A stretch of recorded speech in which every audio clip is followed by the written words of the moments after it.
So I found the pieces, haven't started putting it together yet. Here's the door, a little dark in here. Just gonna leave it covered right now, but it's just a solid cedar around and then frosted glass, I believe. It's hard to see because it's not wrapped up here, but the hinges are mortised, which isn't that big of a deal. They say you don't have to mortise the jamb, but I'm going to just to make it a little bit nicer. So it walks you through the top jamb, everything. Most of this is pretty standard after that if you put up a door before, but they give you nice instructions on it and how to attach the hinges, the locks, and everything. The bottom is Trex, so that's nice. So that should be very durable and be able to handle any rain that sits on there, or it's going to be settling. As I mentioned, 2x6 siders, side jambs. We actually cut to 5 1/8 to match the 1x6, which is 3/4 of an inch, and 5/8 inch top jamb. So that one's a little bit thinner, but that's fine. It doesn't. These 2x6s were a little bit warped. I decided to put the warp out a little bit, or line them up so that it's not affecting the door. If it was warped in, the door may not fit and have to mess with it. I'd rather just mess with the hinges and mess with the locks at getting that locked than trying to carve the inside of the door. This is I'm just going to pre-drill.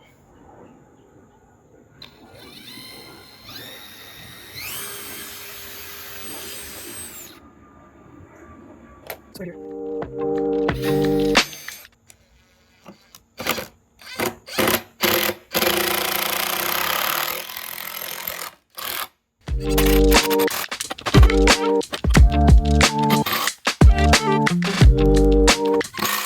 Guess I'm just roughing it in a little bit, just trying it out. So I stood it up.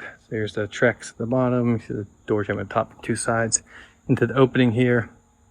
I got a couple shims in there just temporarily, just to kind of hold it in place so while I move it, stick out from the wall. So if it already built the siding and everything on here, I could just use that as a reference, but since I can't. So this is the strapping. So this will be going all over the whole building. Should be some more fun. And then the siding attaches to it.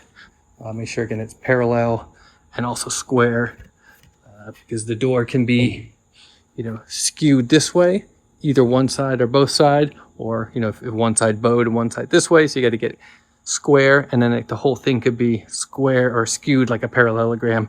And additionally, you have to get it level this way so that it's level this way and also not skewed, because you could have this one be straight and then the other side, this side could be out. So it has to be 3-dimensionally square, so that I could push it just a little bit extra in there and take that bow out of it, and then not be. This one had a little bit extra, so I actually had to put it in 2 different places.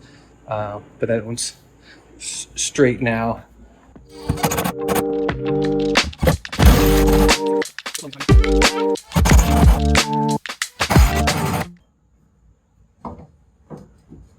Make sure nothing happened. That's the ordinary. Right.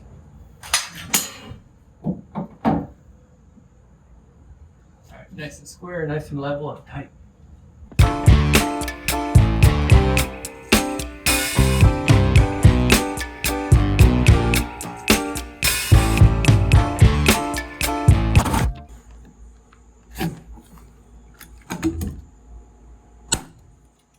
Just snaps off, so I just need to do these for all of them. So I had a situation that's kind of funny. Well, at least it's funny now that I figured it out. So I was putting the door up, so I got it all out here, and I just wanted to test the fit of it, and so I set it up here, and now I tried to push it. It was hitting the top of the jamb. Like, that doesn't make sense. So I thought I was going to have to cut the bottom off like I regularly do with doors, but I really want to do this with cedar. And then one of these happened to fall out, which is, it's hard to get it to focus, but it's this, I'm assuming it's a protector, so when it sits down, it's I'm going to put the screw or the hinges in. If you notice, these are already mortised, I mentioned before. There's one up above that's not actually correct. They didn't do it wide enough, but I can look at that one in a minute. So I have the door lined up as it would be, so the door would swing this way. There's the handle, obviously. And so the way it is, make sure you have the pin up, and it's going to open like this. It's pretty obvious, but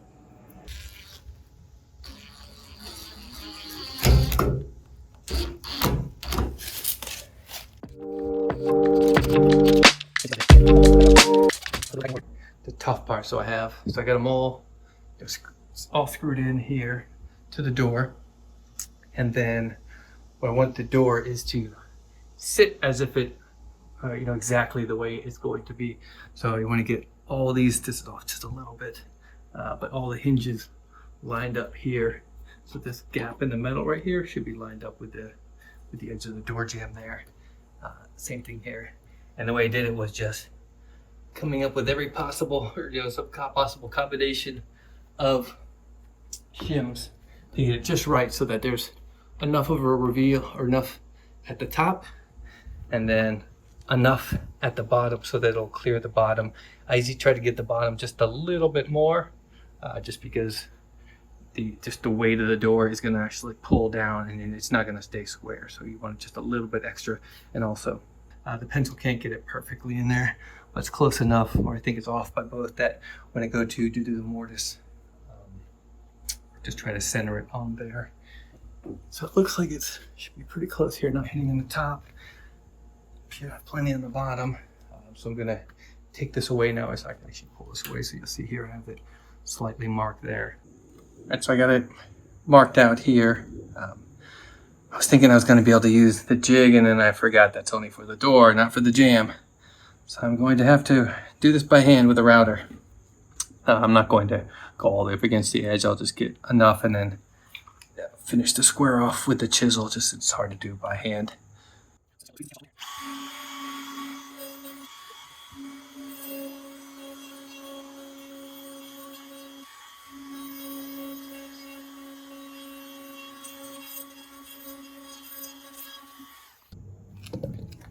So luckily I already assumed that my freehand skills were going to be terrible routing.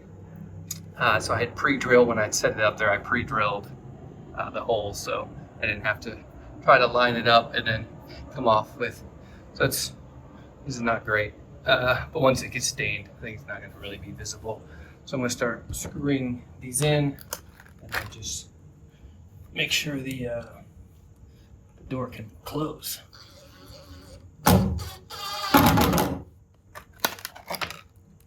Okay, so I got all hinges in there, and it's free swinging now, and it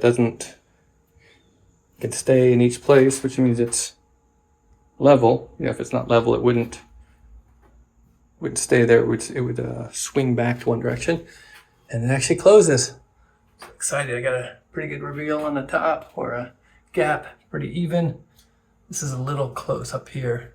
You can see it's kind of swinging a little bit crazy here, but you'll see this is where you mentioned that if you've noticed on doors, it's a door stop. There's a piece of wood that's going to go all the way up here along the top and then back here. So you can see now that where the screws are, that 3/4 inch piece of wood. So you put this just where you want it to stop. It all in here. So it's already drilled for this. It's not mortised. I like to do that. Pre-drill a hole here, so I'll do one screw at a time.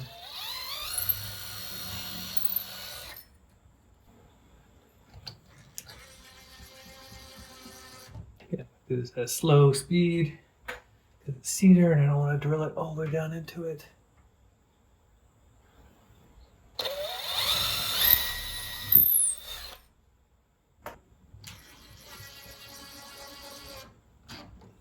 So I think I'm just gonna trace the line here with a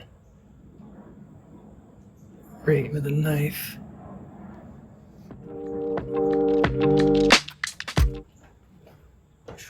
A little bit easier with the chisel.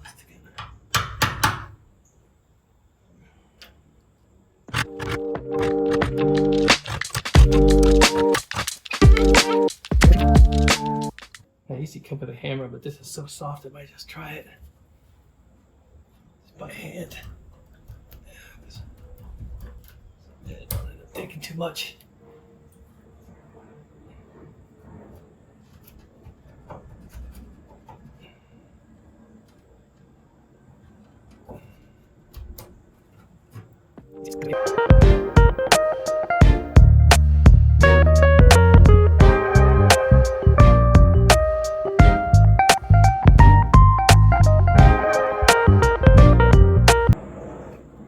It's a little dark to see, but so just mortised out there. But it's gonna be perfect. Just this will flatten down in there. Let's see. On the inside here, and push it where I want it to be closed. You see the doors in there, and then just put a light line here. All right, so now I got that center line right there. I need to move it up a little bit. I just hammered this down flat onto here, and then I'm gonna do the same thing, just kind of mortise that out. Reference when I go back, because that one where I have it in is not going to be there anymore.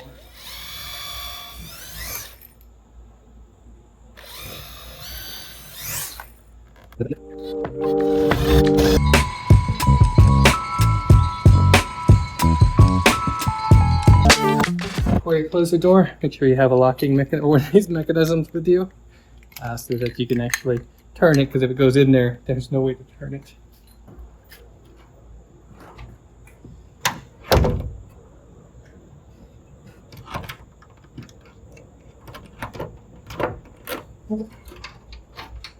Look at it from the outside here just to see how. I think that'd be perfect. What I'm going to do is then adjust the door stops now that I have this and it's locking. It's closing correctly. We're not locking, but closing. And one last thing.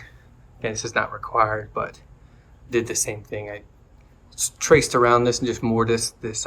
It's a strike plate, or I'm not sure what it's called, but a plate. Just put it up there how I had it screwed before, and then just trace around, pull it off, and then mortise it out a little bit so that it sits flush like that. Just makes it a little bit nicer. I went out and mortised the inside of this a little bit too with a chisel, just kind of broke it out just so it's, make sure there was plenty of room. So door is all done. Still closes, right? Here it is. All the stops in place, all the way around there. Stop all around. Strapping and the siding is on, then it'll sit flush up to the edge here, and I'll be able to put the casing on here, casing along the top and down the other side, and then there's flashing as well. Remember that this kind of shape, but it's just gonna sit like this on top, and it'll be underneath the siding, but then this part, the edge will go over top of the casing.